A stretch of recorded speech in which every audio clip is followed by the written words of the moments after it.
Salut Alain. Salut Marie-Christine. C'est quand même particulier cette liste de mots à ne pas dire aux patients. Oui, honnêtement, c'est assez ordinaire. C'est clair que les gens de Santé Québec sont pas conseillés par des firmes de relations publiques parce que juste de penser que ça serait pas entre les mains des journalistes, avec tout le mécontentement qu'il y a sur le terrain, là, c'était à prévoir. Là. On va continuer de surveiller ça de près. Je veux revenir avec toi sur le dossier de Sona Lakoyan, sévèrement blâmé par la commissaire à l'éthique. Mais je veux d'abord qu'on se remémore ce qu'elle disait juste avant son expulsion du Parti libéral du Québec.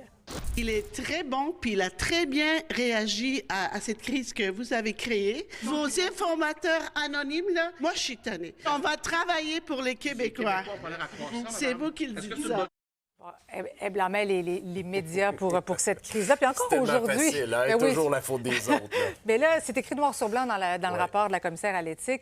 Mais elle continue de nier parce qu'elle a même tenté de déposer une motion pour critiquer le travail de la commissaire. Tout à fait. Elle a tenté de discréditer le travail de la commissaire avant que le rapport soit déposé. Le Parti libéral lui-même a refusé cette motion parce que ça prend un consentement unanime. Donc, son propre parti, Charles Milliard, aujourd'hui aussi a réitéré que les accusations étaient graves. Ça va être la première fois dans l'histoire de l'Assemblée nationale qu'il y aura même une amende financière, donc 8 000 que la commissaire à l'éthique a décrété. Donc, ça devrait être voté par la suite par l'Assemblée nationale. Exactement. Donc, elle a 5 jours si elle veut contester, si elle veut donner ses commentaires par rapport à ce rapport-là.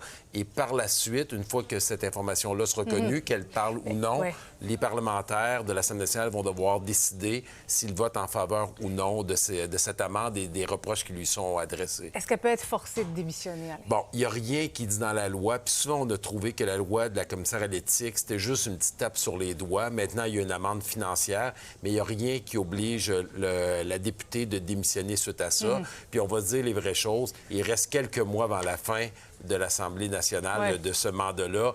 Elle ne démissionnera pas. Au pire, elle va aller se cacher dans sa circonscription pour avoir sa prime de séparation. On parle quand même d'utilisation de fonds publics à des fins partisanes, entrave à l'enquête à la commissaire à l'éthique. Sa crédibilité est entachée, là. Elle est entachée. Puis sincèrement, j'étais à sa place, je resterais très tranquille jusqu'à la fin de l'élection parce que lorsqu'elle va rencontrer les contribuables, ses citoyens, ceux qui ont voté pour elle, c'est extrêmement grave. De toute façon, sa carrière est finie parce que Charles Milliard, son chef, qui a refusé de la réintégrer à l'intérieur du parti, a déjà annoncé qu'elle ne pourrait pas être candidate. Donc, elle n'a aucune chance de revenir. Mais là, Alain, est-ce que c'est seulement une pièce d'un grand casse-tête sombre? Parce qu'il y a encore l'UPAC qui mène son enquête. On ne sait pas tout. Là, je repense au fameux texto des brownies. Là. Exactement. Puis une des choses qui a été reprochée, c'était justement d'avoir camouflé des messages sur WhatsApp. Donc, est-ce qu'il y a un lien entre ça et les textos, les brownies? Ça, c'est l'UPAC qui va nous le dire une fois qu'on aura le rapport. Merci, Alain. Ça fait plaisir.